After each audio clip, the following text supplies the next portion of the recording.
समन्वय पद्धति आम शरीरर विभिन्न अंग संस्थानर नियंत्रण एवं सेगुड़िक मध्यरे समन्वय रक्षा पाई दुई प्रकार पद्धति रही यथा स्नायविक पद्धति एवं रासायनिक पद्धति। स्नायविक पद्धति रे स्नायुकोश माध्यम खबर विद्युत रासायनिक क्रिया द्वारा संचारित हुए। रासायनिक पद्धति रे अंतःस्रावी ग्रंथि क्षरित विभिन्न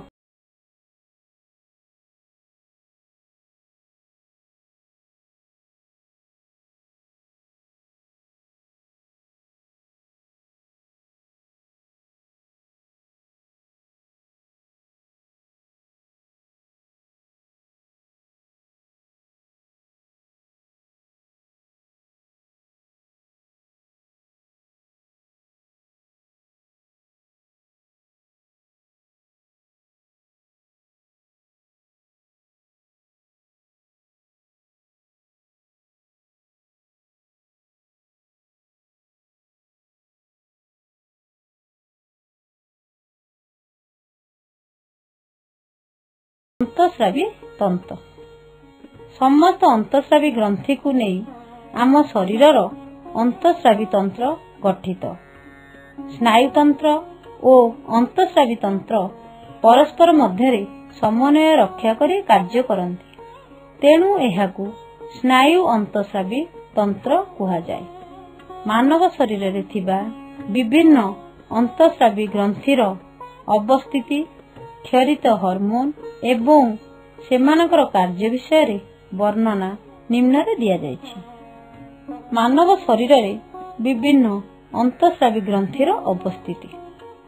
हाइपोथालामस अग्र मस्तिष्क रे थिबा थालामस रो निम्न भाग रे एवं पिट्यूटरी ग्रंथिर ऊपर को हाइपोथालामस अवस्थित।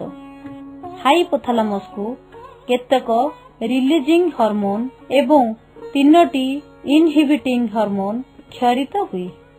एही हार्मोन गुड़िक पिट्यूटरी ग्रंथिर क्षरण क्षमता को नियंत्रण करिथाए।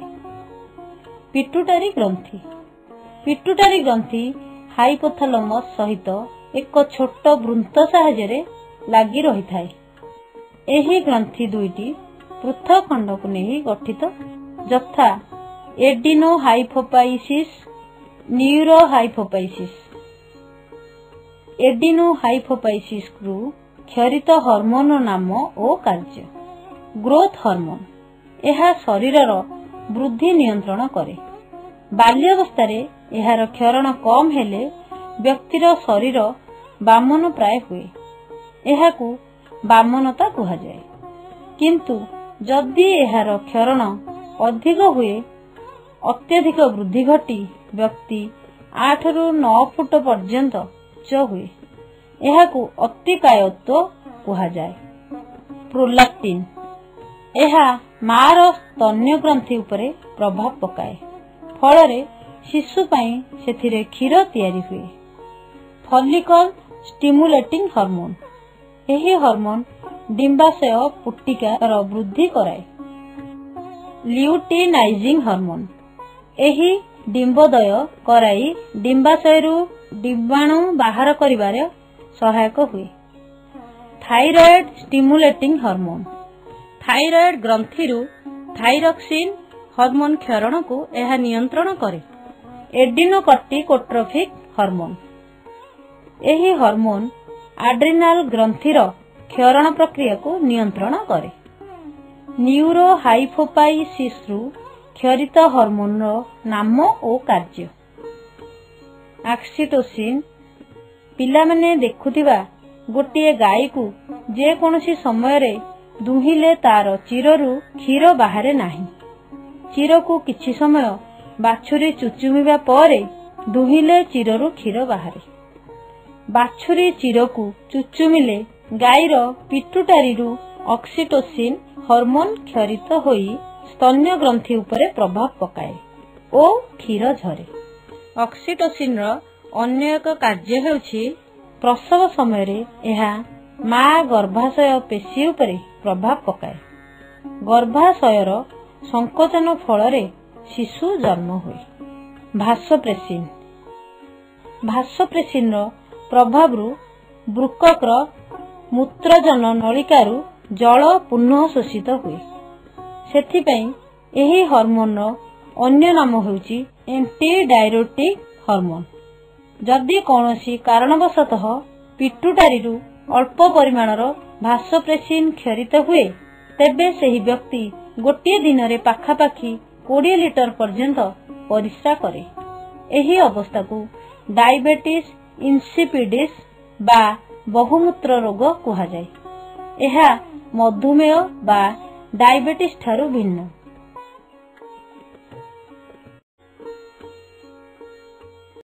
ପିନିଆଲ ଗ୍ରନ୍ଥି।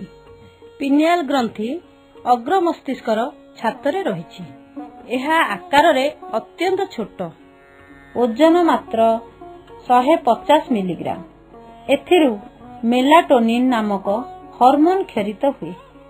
ଏହାର ପ୍ରଭାବ ଯୁବକ୍ରାନ୍ତି, ଡିମ୍ବୋତ୍ସର୍ଗ ବା ଡିମ୍ବୋଦୟ ଓ ନିଦ୍ରା ଉପରେ ରହିଛି। ଏହା ଶରୀରର ଜୈବିକ ଘଡ଼ି ଭାବେ ମଧ୍ୟ କାର୍ଯ୍ୟ କରେ।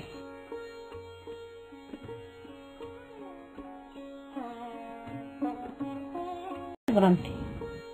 ଥାଇରଏଡ୍ ଗ୍ରନ୍ଥି ବେକର ତଳ ଭାଗରେ ଶ୍ୱାସନଳୀର ଉଭୟ ପଟରେ ଠିକ୍ ସ୍ୱର ପେଟିକାର ପଛକୁ ରହିଛି।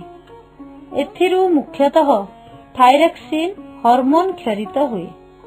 ଏହା ଶରୀରର ବିଭିନ୍ନ କୋଷର ଅମ୍ଳଜାନ ବିନିଯୋଗ କ୍ଷମତା ବଢ଼ାଏ, ଫଳରେ ଶରୀରରେ ଅଧିକ ଶକ୍ତି ସୃଷ୍ଟି ହୁଏ। ଏହା ବେଙ୍ଗ ଫୁଲାର ରୂପାନ୍ତରଣ ପ୍ରକ୍ରିୟାରେ ମଧ୍ୟ ସାହାଯ୍ୟ କରେ।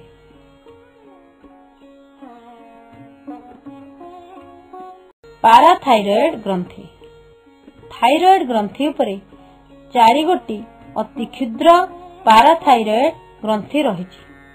ଏଥିରୁ ପାରାଥର୍ମୋନ କ୍ଷରିତ ହୁଏ। ପାରାଥର୍ମୋନ ରକ୍ତରେ କ୍ୟାଲସିୟମ ଓ ଫସ୍ଫରସ୍ ପରିମାଣ ସ୍ଥିର ରଖିବାରେ ସାହାଯ୍ୟ କରେ।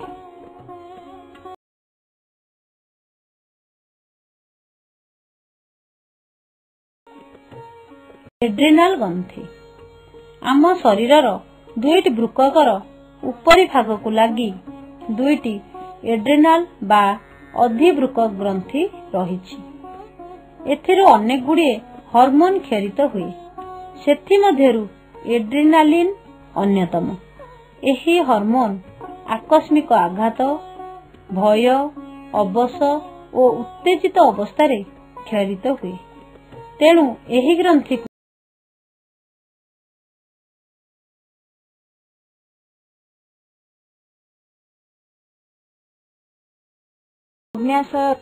ଆମ ଶରୀରରେ ପାକସ୍ଥଳୀର ଠିକ୍ ତଳକୁ ଗ୍ରହଣୀ ଫାସ ମଧ୍ୟରେ ଗୋଟିଏ ଅଗ୍ନ୍ୟାଶୟ ରହିଛି।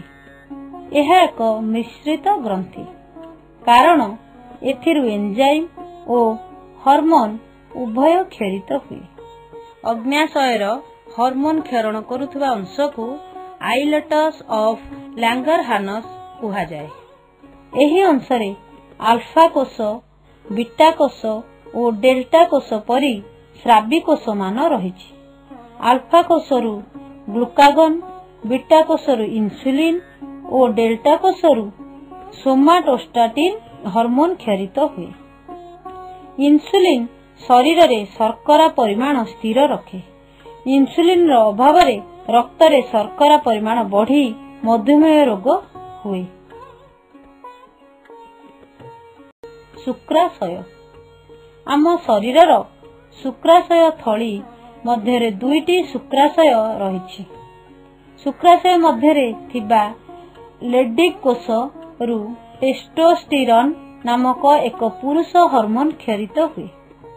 ଯୁବକ୍ରାନ୍ତି ସମୟରେ ଟେଷ୍ଟୋଷ୍ଟିରନ୍ର ପ୍ରଭାବରେ ବାଳକ ଶରୀରରେ ପୁରୁଷ ଗୌଣଲିଙ୍ଗୀୟ ଲକ୍ଷଣ ମାନ ଦେଖାଯାଏ, ଯଥା ନିଶ ଓ ଦାଢ଼ି ଉଠିବା ଏବଂ ସ୍ୱର ପାକଳ ହେବା।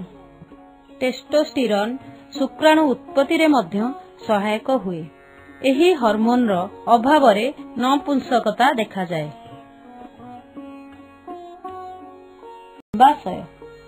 ସ୍ତ୍ରୀ ଶରୀରର ଉଦର ଗହ୍ୱରର ନିମ୍ନ ଅଂଶରେ ଏକ ଯୋଡ଼ା ଡିମ୍ବାଶୟ ରହିଛି। ଡିମ୍ବାଶୟରୁ ଇଷ୍ଟ୍ରୋଜେନ୍ ଓ ପ୍ରୋଜେଷ୍ଟିରନ୍ ହର୍ମୋନ୍ କ୍ଷରିତ ହୁଏ। ଇଷ୍ଟ୍ରୋଜେନ୍ ହର୍ମୋନ୍ର ପ୍ରଭାବରେ ବାଳିକାମାନଙ୍କ ଶରୀରରେ ସ୍ତ୍ରୀ ଗୌଣ ଲିଙ୍ଗୀୟ ଲକ୍ଷଣମାନ ଦେଖାଯାଏ। ପ୍ରୋଜେଷ୍ଟିରନ୍ ହର୍ମୋନ୍ ଡିମ୍ବୋଦୟ ପରେ ଡିମ୍ବାଶୟରୁ କ୍ଷରିତ ହୁଏ। ଗର୍ଭଧାରଣରେ ଏହା ଗୁରୁତ୍ୱପୂର୍ଣ୍ଣ ଭୂମିକା ଥିବାରୁ ଏହାକୁ ଗର୍ଭାବସ୍ଥାର ହର୍ମୋନ୍ କୁହାଯାଏ।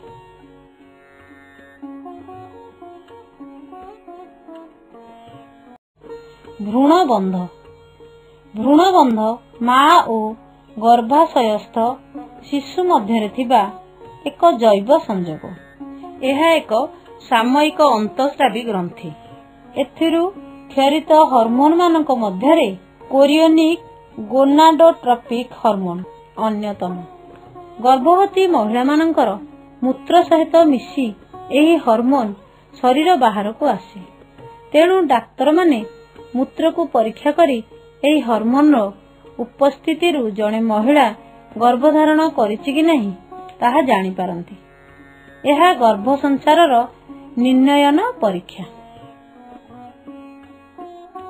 ହର୍ମୋନ୍ କ୍ଷରଣର ନିୟନ୍ତ୍ରଣ ବ୍ୟବସ୍ଥା। ଆମ ଶରୀରର ବାହ୍ୟ ପରିବେଶ ସବୁବେଳେ ବଦଳୁଛି, କିନ୍ତୁ ସମସ୍ଥିତି ବ୍ୟବସ୍ଥା ଦ୍ୱାରା ଶରୀରର ଅନ୍ତଃ ପରିବେଶ ସବୁ ସମୟରେ ବଜାୟ ରହିଥାଏ। ଅନ୍ତଃସ୍ରାବୀ ଗ୍ରନ୍ଥିଗୁଡ଼ିକ ପରସ୍ପର ମଧ୍ୟରେ ସମନ୍ୱୟ ରକ୍ଷା କରି କାମ କରୁଥିବାରୁ ଏହା ସମ୍ଭବ ହେଉଛି। ଉଦାହରଣ ସ୍ୱରୂପ, ରକ୍ତରେ ଥାଇରୋକ୍ସିନ୍ ହର୍ମୋନ୍ର ପରିମାଣ କମିଗଲେ ଏହି ବାର୍ତ୍ତା ହାଇପୋଥାଲାମସ୍ ନିକଟରେ ପହଞ୍ଚେ। ଏଥିରୁ ତୁରନ୍ତ ଥାଇରୋକ୍ସିନ୍ ରିଲିଜିଂ ହର୍ମୋନ୍ କ୍ଷରିତ ହୁଏ ଏବଂ ଏହାର ପ୍ରଭାବରେ ପିଟ୍ୟୁଟାରୀ ଗ୍ରନ୍ଥିରୁ କ୍ଷରିତ ଥାଇରଏଡ୍ ଷ୍ଟିମୁଲେଟିଂ ହର୍ମୋନ୍ ଥାଇରଏଡ୍ ଗ୍ରନ୍ଥିକୁ ଥାଇରୋକ୍ସିନ୍ ହର୍ମୋନ୍ ତିଆରି କରିବାକୁ ଆଦେଶ ଦିଏ। ରକ୍ତରେ ଥାଇରୋକ୍ସିନ୍ ହର୍ମୋନ୍ର ପରିମାଣ ଆବଶ୍ୟକ ବା ସ୍ୱାଭାବିକ ଅବସ୍ଥାକୁ ଆସିଲେ ହାଇପୋଥାଲାମସରୁ ଆପେ ଆପେ କ୍ଷରଣ ବନ୍ଦ ହୁଏ। ଆମ ଶରୀରର ଏହି ହର୍ମୋନ୍ କ୍ଷରଣ ବ୍ୟବସ୍ଥାକୁ ଫେରନ୍ତା ସଂକେତ ନିୟନ୍ତ୍ରଣ କୁହାଯାଏ।